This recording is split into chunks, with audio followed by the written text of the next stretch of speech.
Our whole world runs on this incredibly complex, sprawling network we call the supply chain. For decades, the goal was pretty simple: make it faster, cheaper, more efficient.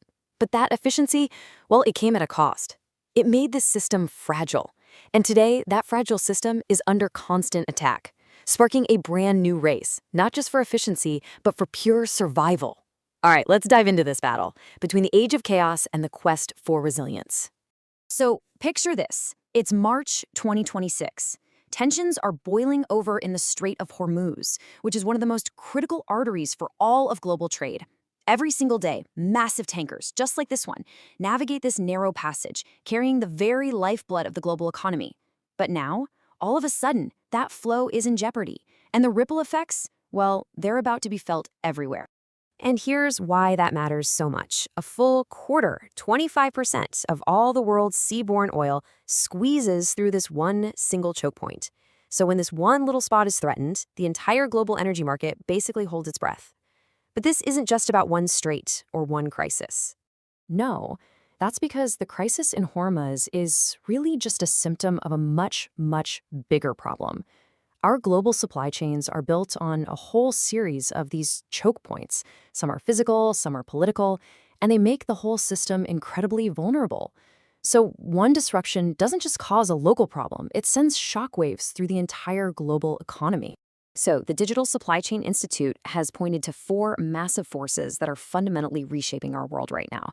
First, you've got the AI revolution. Then there's this dramatic rise in tariffs and protectionism. Third is this powerful push towards what people are calling deglobalization. And finally, you have the urgent pressure from accelerating climate commitments. You put all those together, and they're creating this age of constant disruption.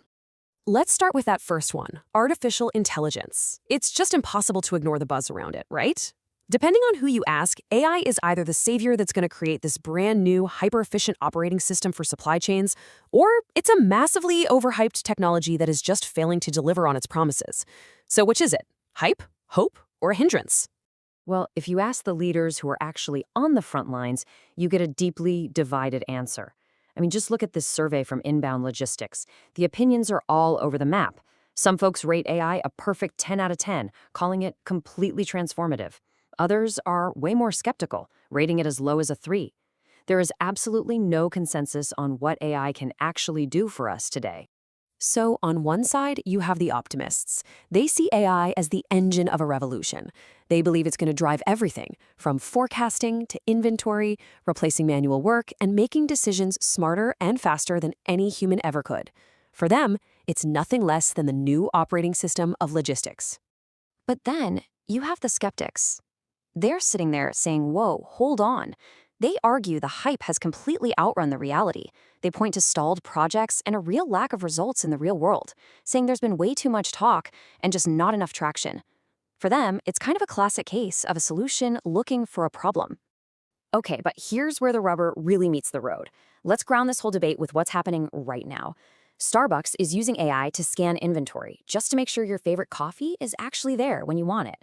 Walmart's AI, which they call Wally, crunches just enormous amounts of data to instantly figure out the root cause of a sales problem. And get this, Unilever is monitoring over 60,000 variables, from weather patterns to social media trends, all to see disruptions coming before they hit. The key here for all of them, they're using AI to shift from being reactive to being proactive. All right, let's move on to those other huge forces we talked about: rising tariffs and deglobalization. Because while AI is busy rewiring the digital world, these forces are physically redrawing the maps of global trade. And they're all tangled up together, forcing companies to totally rethink where everything is made and how it gets from point A to point B. And listen, this isn't some small shift, it's a seismic one. The amount of global trade that's now subject to tariffs has more than tripled, hitting a record $2.7 trillion. And you can see the ripple effects right here. The major economic blocs are all scrambling to adapt. The EU is negotiating caps, the BRICS nations are trying to deepen their regional ties to rely less on the West, and countries like Japan and South Korea are racing to forge new deals to lower their exposure. It's a fundamental rewiring of our global trade relationships. And the direct result of all that rewiring? A massive boom in what's called nearshoring, We're not talking about small adjustments here. We're talking about huge corporations, GE, Samsung, GSK, Honda, pouring billions and billions of dollars into moving production out of places like China and Mexico and back into places like the US. They are betting big on shorter, more stable supply lines. But this big rewiring project comes with a huge potential cost.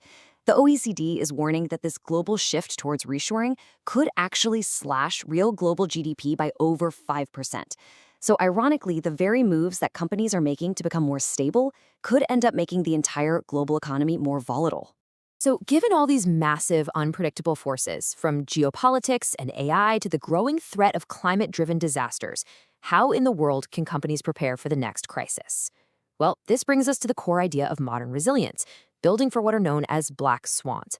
We have to stop just reacting to chaos and start designing systems that can actually absorb it. So what exactly is a black swan? It's a term that was popularized by Nassim Nicholas Taleb, and it describes an event that's super rare, has an extreme impact, and crucially, seems obvious only in hindsight. Think about the 2008 financial crisis, or a global pandemic, or a once-in-a-century storm. These are the unknown unknowns that your standard risk management plan is always going to miss. Okay, so how do you prepare for something you literally can't predict? The Black Swan preparedness model gives us a framework. It's built on 6 key pillars. First, you reduce fragility by getting rid of single points of failure. Then you build redundancy with buffers and backup suppliers. Third, you decouple your systems with what you can think of as fire breaks, so one failure doesn't cascade through everything. Then you create preset triggers that launch your response automatically. You build muscle memory through constant practice and drills. And finally, and this is a big one, you finance it.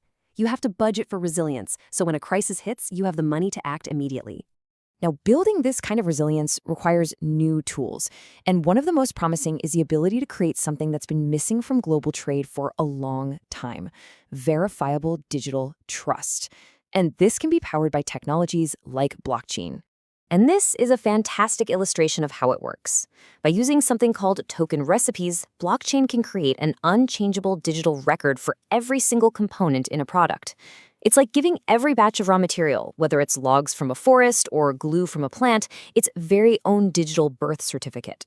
And this makes the entire history of a product completely traceable and, more importantly, completely trustworthy. So where does all this lead us? Well, hopefully to a future where the goal isn't just to survive the next shock, but to build a system that can actually thrive in an environment of constant chaos. And that requires a complete and total shift in how we think about supply chains. So let's boil it all down to a few key takeaways. First, you have to segment your ambition. You can't make everything bulletproof, so focus on your most critical crown jewel products. Second, you have to make your options real. A backup supplier you've never actually tested is just paper resilience, and it's totally useless in a crisis. And third, you have to quantify your exposure. You have to use clear metrics, like time to recover, to prove to your leadership that investing in resilience is absolutely worth it. Ultimately, this all leads to a new model for how supply chains operate, which the Digital Supply Chain Institute calls a constellation of value. You have to forget the old, rigid, linear chain. The future is a dynamic network where partners share data and resources, and they act like a constellation that can shift and adapt to disruptions and seize opportunities together. Which leaves us with one final, and I think crucial question. For decades, growth came from cutting costs and maximizing efficiency. But in this new age of what feels like permanent disruption, maybe the greatest strategic advantage, the most powerful engine for growth, isn't being the cheapest or even the fastest. Maybe it's simply being the most resilient.